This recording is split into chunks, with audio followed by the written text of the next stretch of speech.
로마서 1장 1절부터 17절에 있는 말씀, 1절부터 17절에 있는 말씀 다 같이 있습니다.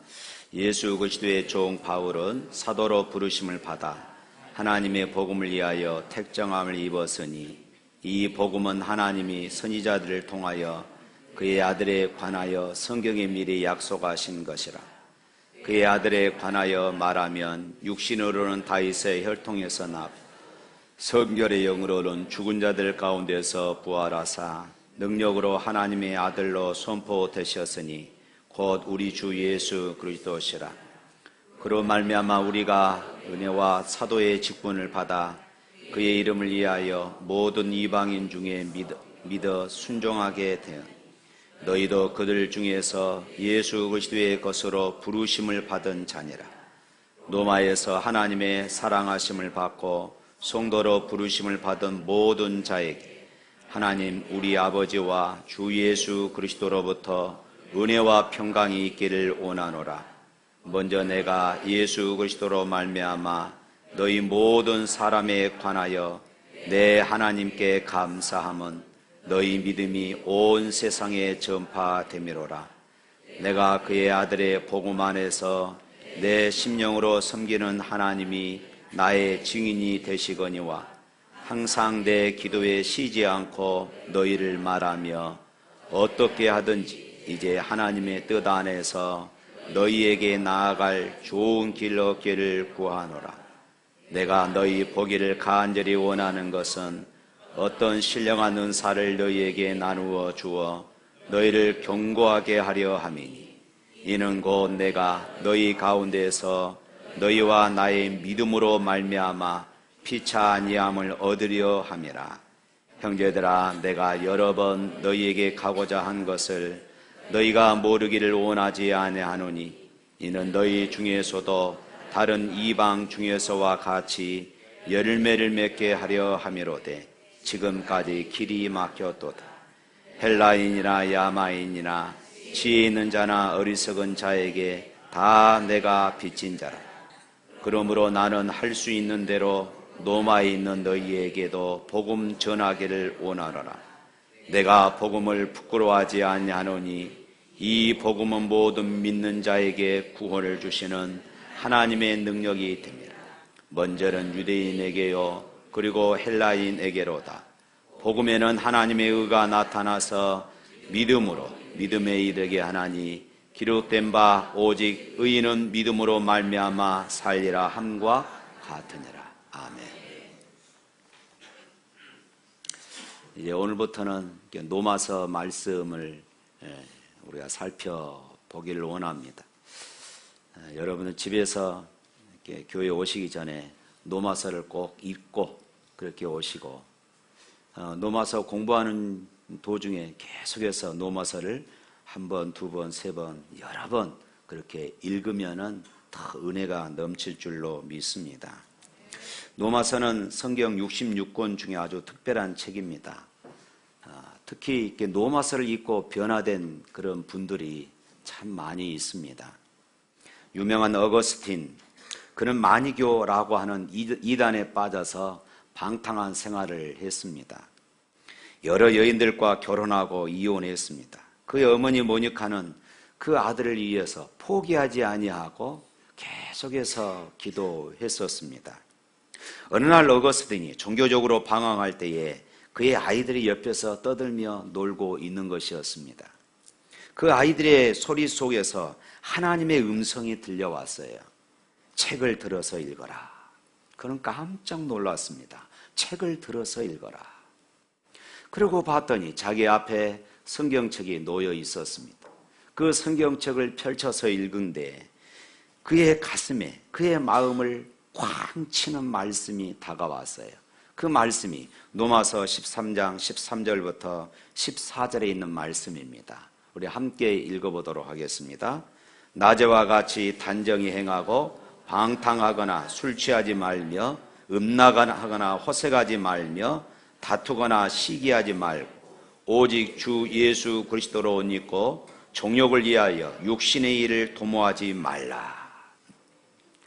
그는 다시 한번 깜짝 놀랐습니다.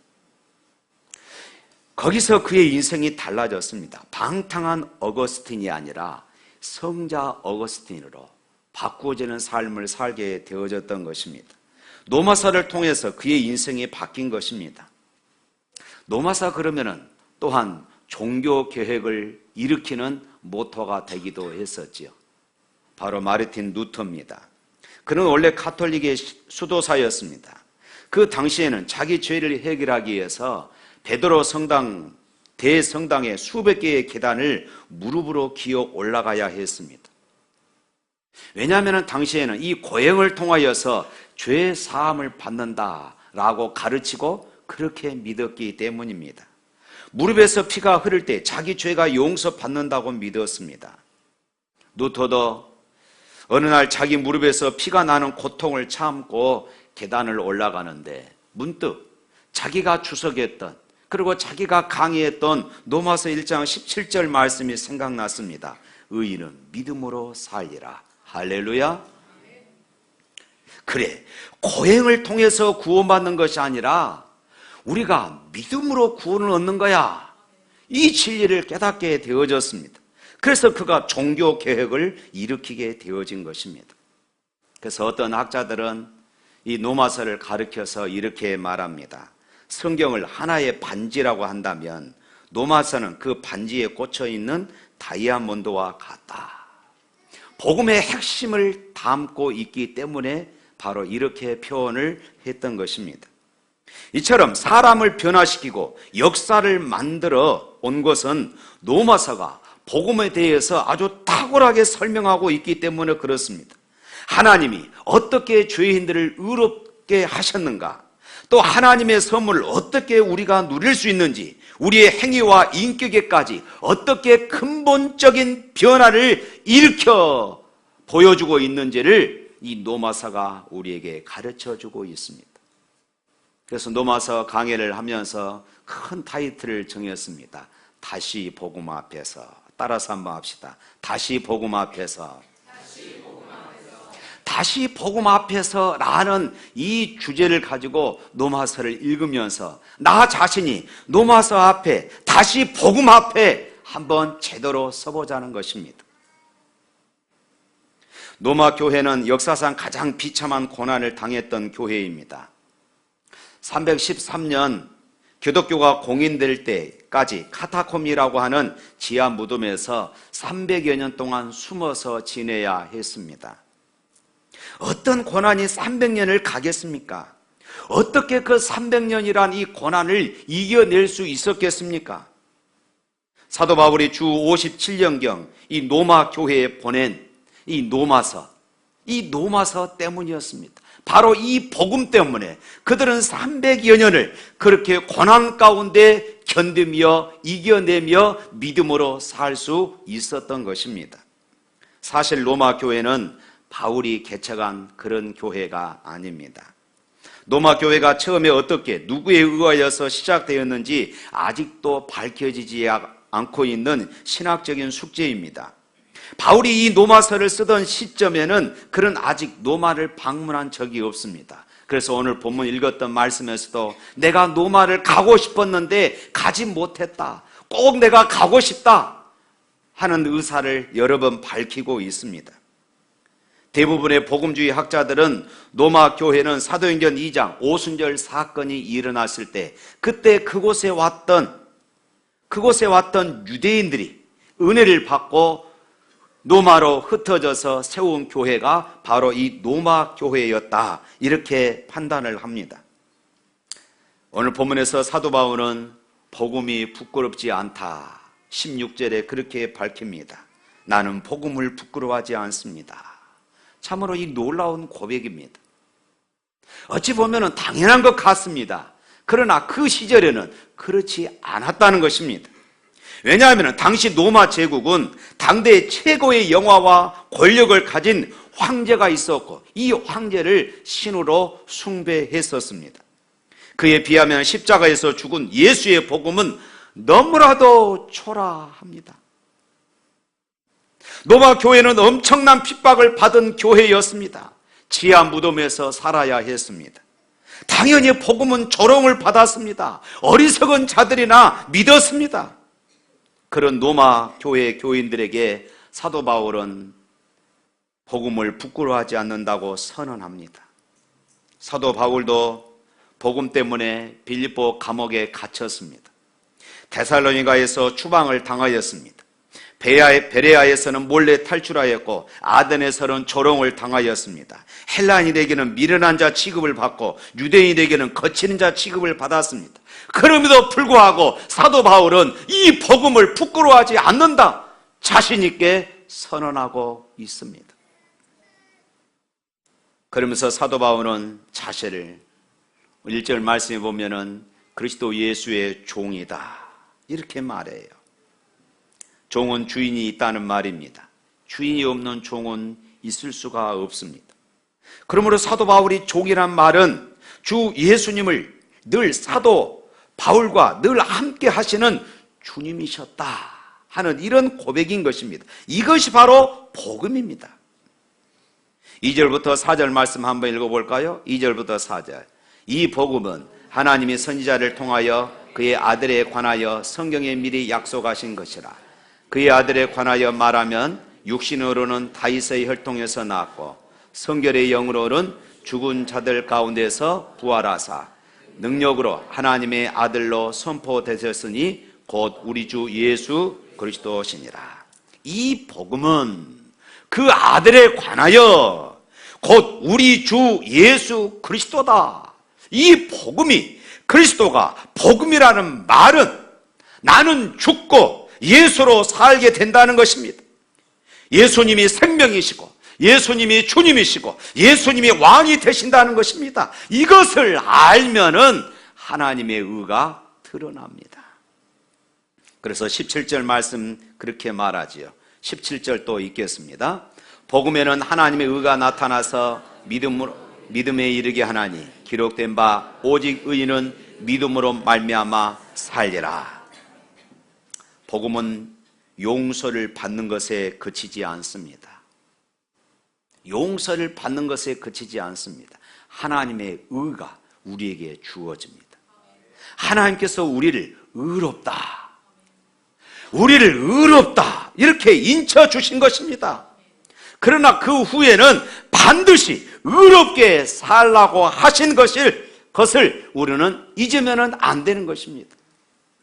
살인강도를 저지른 사람이 사형 선고를 받았다고 하십시다. 그가 사면을 받아서 죄 사함을 받았습니다. 얼마나 큰 은혜입니까?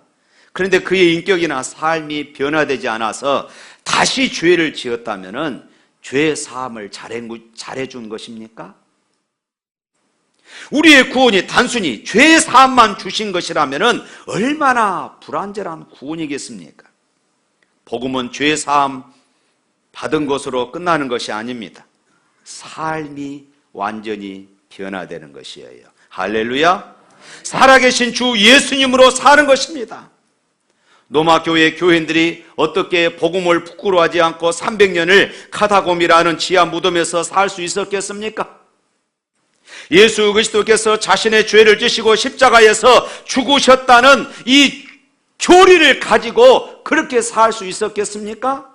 아닙니다. 살아계신 예수님이 그들과 함께 계셨기 때문에 그들은 300년을 고난 속에서도 승리하며 살아갈 수 있었음을 믿으시기를 축원합니다. 또 하나의 놀라운 사실이 복음 안에 있습니다. 이 복음은 모든 믿는 사람을 구원하시는 하나님의 능력이다. 오늘 16절 다시 한번 읽어보겠습니다. 16절. 내가 복음을 부끄러워하지 아니하노니 이 복음은 모든 믿는 자에게 구원을 주시는 하나님의 능력이 됨이라. 할렐루야. 여기서 사도 바울은 굳이 모든 이 단어를 포함시키고 있습니다. 유대 사람을 비롯하여 그리스 사람에 이르기까지 모든 믿는 사람, 이 말은 구원이 있어서 유대인과 이방인이 장벽이 무너졌다는 것입니다. 모든 민족에게 구원받은 길이 열린 것입니다. 할렐루야. 그런데 이 복음이 놀라운 것은 구원의 조건이 다른 것이 아닙니다. 믿음뿐입니다. 할렐루야. 믿음이에요. 오늘 16절에도 그러죠. 모든 믿는 사람을 구원하시는 하나님의 능력, 오직 믿기만 하면 된다는 것입니다. 이것은 모든 종교가 해결하지 못한 문제를 한 번에 해결하신 말씀입니다. 하나님께서 구원을 위하여 어떤 조건도 요구하지 않으셨습니다. 선행을 많이 해야만이 구원을 얻는 것이 아니었습니다. 계명을 지켜야 한다고 요구하지도 않습니다. 오직 자신의 죄를 회개하고 예수님께서 십자가에서 이루신 구원을 믿기만 하면 되는 것입니다. 할렐루야. 사랑하는 성도 여러분, 이 복음이야말로 세상에서 가장 위대한 것이 아니겠습니까? 사도 바울은 이 복음을 전하는 것이 그래서 너무나 행복했어요. 너무나 기뻤습니다. 이 세상 어떤 것이 더 기쁘고 놀랍고 이대할 수 있겠습니까? 평생 복음을 위한 종이 되었지만은 그는 행복했고 그는 기뻤습니다. 그래서 내가 복음을 부끄러워하지 아니한다. 복음 때문에 고난을 당하고 복음 때문에 핍박을 당하고 복음 때문에 감옥에 갇혔고 복음 때문에 매를 맞았지만은 내가 이 복음을 부끄러워하지 않는다. 이렇게 선언할 수 있었던 것입니다. 그뿐만이 아닙니다. 바울은 이 복음을 알고 복음 외에 부와 건강과 명예와 모든 것들을 배설물처럼 버렸다고 말씀하고 있어요. 복음을 전하기 위하여 어떤 고난도 마다하지 않고 생명조차 귀한 것으로 여기지 아니하노라. 사도행전 20장 24절 말씀입니다. 내가 달려갈 길과 주 예수께 받은 사명 곧 하나님의 은혜의 복음을 증언하는 일을 마치려 하면은 나의 생명조차 조금도 귀한 것으로 여기지 아니하노라. 사랑하는 성도 여러분, 복음은 모든 믿는 사람, 유대인이나 이방인들을 다 포함하고 있습니다. 배운 사람이나 배우지 못한 사람이나 모두를 다 포함하고 있습니다. 그리고 믿기만 하면은 죄사함과 의롭다고 인쳐주신다고 약속하고 있습니다. 그런데 이 복음의 의미는 여기에서 끝나지 않습니다. 이 복음의 의미는 여기에서 끝나지 않습니다. 바울이 전한 복음은 모든 믿는 사람들에게 모든 사람들로 믿어 순종케 하는 복음입니다. 복음을 듣는 자에게 반응을 요구하는 것입니다. 듣고 그냥 집에 돌아가는 복음이 아닙니다. 듣고 순종하는 복음입니다. 예배 자리에는 나왔다가 돌아가는 곳이 아닙니다. 이 자리에서 선포되는 이 말씀을 통하여서 여러분은 어떻게 살 것인가 고민하고 결단하는 시간이 바로 이 시간입니다. 돌아가기 전에 내가 들은 이 복음에 대해서 내가 어떻게 결단을 내릴 것인지를 여러분은 하나님 앞에 서서 마음의 결정을 해야 한다는 말씀입니다. 듣는 자의 반응, 그것이 복음의 필수적인 요소입니다. 믿음의 순종은 이 복음을 선포하는 목적입니다. 듣고 믿음으로 순종하기 위해서 하나님의 말씀은 선포되는 것입니다. 오늘 많은 교회에서 설교가 그냥 예배 시간에 들어있는 한 순서가 되어버렸습니다. 많은 성도들에게 있어서 설교는 예배가 끝나기 이전에 있어야 할 한 프로입니다. 무슨 설교가 선포되든지 상관이 없습니다. 그저 전주일과 마찬가지로 아무 생각 없이 듣고 또 집으로 돌아가면 되는 것입니다. 그것은 하나님을 헛되이 예배하는 것입니다. 그것은 하나님을 헛되이 예배하는 것이에요. 누가 성전 문을 막아서 저들이 내 뜻을 밟지 못했으면 좋겠다. 누가 저들로 하여금 오도록 명했느냐. 선지자 이사야를 통하여서 하나님이 그렇게 탄식하셨어요. 믿음의 순종이 복음을 선포하는 목적입니다. 할렐루야. 그래서 오늘 로마서 1장 5절 말씀 다 같이 한번 읽겠습니다. 그로 말미암아 우리가 은혜와 사도의 직분을 받아 그의 이름을 위하여 모든 이방인 중에서 믿어 순종하게 하나니, 모든 민족으로 믿어 순종하게 하시려고 이렇게 말씀합니다. 이것이 로마서 1장에 기록됐습니다. 그리고요, 로마서 마지막 장, 로마서 16장 25절 27절 맨 마지막 부분입니다. 노마서를 결론 지으면서 또 그렇게 말합니다. 다 같이 한번 읽어보겠습니다. 노마서 16장 25절 27절 나의 복음과 예수 그리스도를 전파함은 영세 전부터 감추었다가 이제는 나타내신 바 되었으며 영원하신 하나님의 명을 쫓아 선지자들의 글로 말미암아 모든 민족으로 믿어 순종케 하시려고 하게 알게 하신 바 그 비밀의 계시를 쫓아낸 것이니 이 복음으로 너희를 능히 경고하게 하실 지혜로우신 하나님께 예수 그리스도로 말미암아 영광이 세세 무궁토록 있을지어다. 이 믿어 순종케 하는 것이 복음의 목적인 것을 노마서 처음과 그리고 노마서를 결론 짓는 마지막 부분에서 밝히고 있습니다. 바울은 노마서에서 어떤 서신보다도 은혜로 구원 얻는다는 사실을 강조하고 있습니다. 은혜로 말미암는 구원을 강조하고 있어요. 믿음으로, 오직 믿음으로 구원을 얻는다고 강조하고 있습니다. 그러나 복음에 대한 반응은 단지 믿음만이 아니라 믿음에서 나오는 순종이라고 말하고 있어요. 복음이 요구하는 순종은 율법의 순종이 아니라 믿음의 순종인 줄로 믿습니다. 율법의 순종과 믿음의 순종의 차이가 있어요. 야, 어차피 순종하면 되는 거 아니냐. 그러나 율법의 순종은요, 마음에서 우러나오는 순종이 아니라 내가 지켜서, 내가 순종해서 의롭게 된다는 것입니다. 내가 십계명을 지켜서 내가 의로워지는 것, 이것이 율법의 순종이에요. 그러나 복음의 순종은 마음에서 나오는 그런 순종, 감격해서 내가 하나님을 사랑해서 하는 그런 순종, 바로 이것이 복음의 순종인 것입니다. 복음에 대한 정당한 반응은 믿음이 있어야만 가능합니다. 진리의 요구는 예수 그리스도를 믿는 자만이 순종할 수 있습니다. 그래서 귀를 기울여 들어봐도 순종할 수 없다고 여러분들이 결론을 내리시게 된다면 그것은 여러분들이 믿음이 없다 하는 증거가 되는 것입니다. 듣는 복음에 대한 순종하는 삶은 신앙인만이 할 수 있는 것입니다. 요즘 교회들마다 철학기도 하기가 참 힘듭니다. 그런데 어느 교회에서 금요일 밤에 철학기도를 했어요. 저녁 10시, 11시, 12시 모두가 다 뜨겁게 소리내서 기도하기 시작합니다. 이제 새벽 1시, 2시가 돼가고 교회가 차츰차츰 조용해집니다. 그러더니 나중에는 조용해지는 것이에요.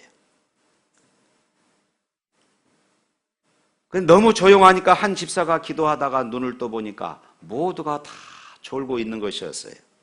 심지어 그 교회 장로님까지 자는 것입니다. 이 모습을 본 집사가 하나님께 이렇게 기도를 했습니다. 장로 집사 할 것 없이 다 저 모양이니 하나님 얼마나 민망하십니까?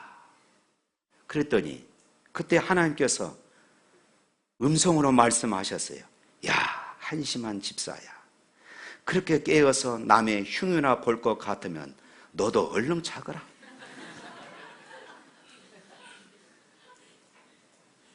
어쩌면 기도 시간에 자는 것보다 깨어서 남을 정죄하는 것보다 더 낫다, 이 이야기입니다.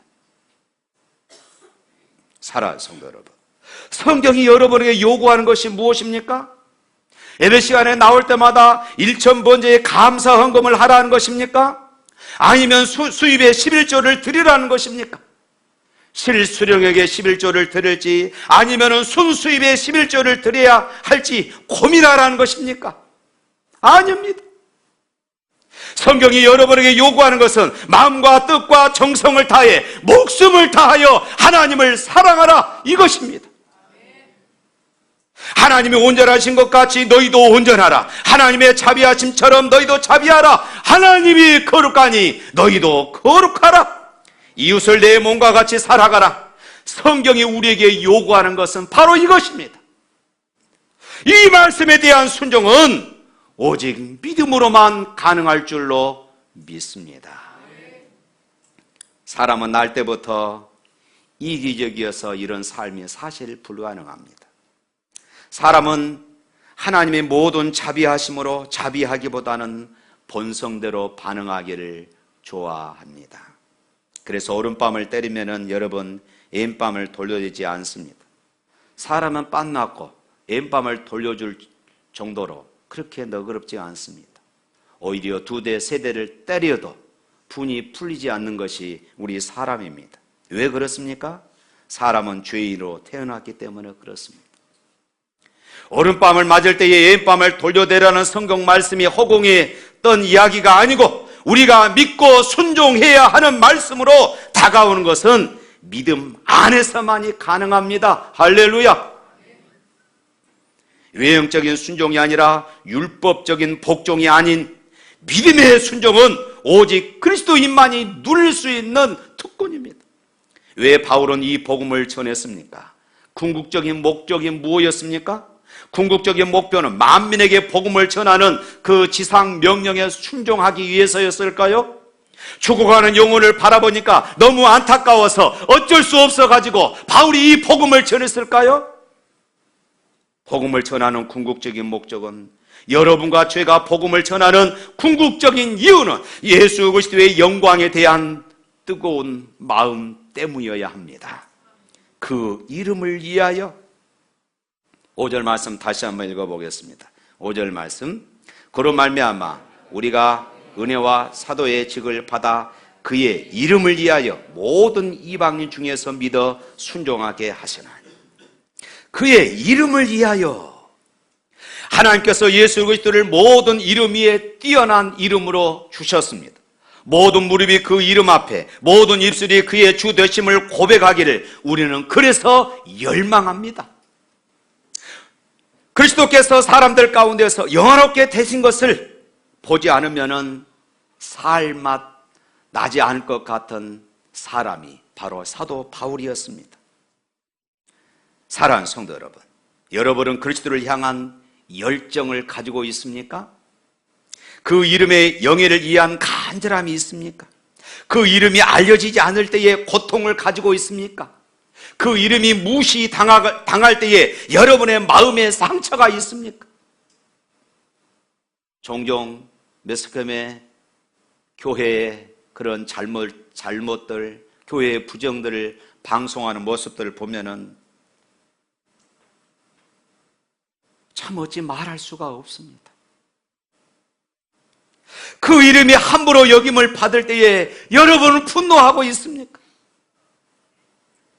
그 이름이 합당한 존귀와 영광을 위해서 항상 여러분들은 애타고 있습니까? 이것이 전도의 이유라 그 말입니다. 이 노마서를 통하여서 복음을 참으로 깨닫게 될 때에 이 거룩한 열정이 여러분을 사로잡게 될 줄로 믿습니다. 사랑하는 성도 여러분, 다시 복음 앞에라는 큰 주제로 우리는 노마서를 읽어갈 것입니다. 여러분, 이 노마서 공부하면서 노마서를 몇 번이고 읽어보십시오. 그리고 복음 앞에서 다시 나를 세우시길 바랍니다. 그리고 복음의 길을 기울여 보시길 바랍니다. 교리로 듣지 말고 예수님을 바라보시기를 바랍니다. 그러면은 복음의 영광, 세상에서 가장 귀한 것에 눈이 뜨일 것입니다. 그리고 복음 앞에서 내 인격이 변화되고 복음 앞에서 내 삶이 변화되는 이 기쁨을 누리게 될 줄로 믿습니다. 그리고 예수 그리스도를 말씀으로 분명히 만나게 되는 이런 축복이 있기를 축원합니다.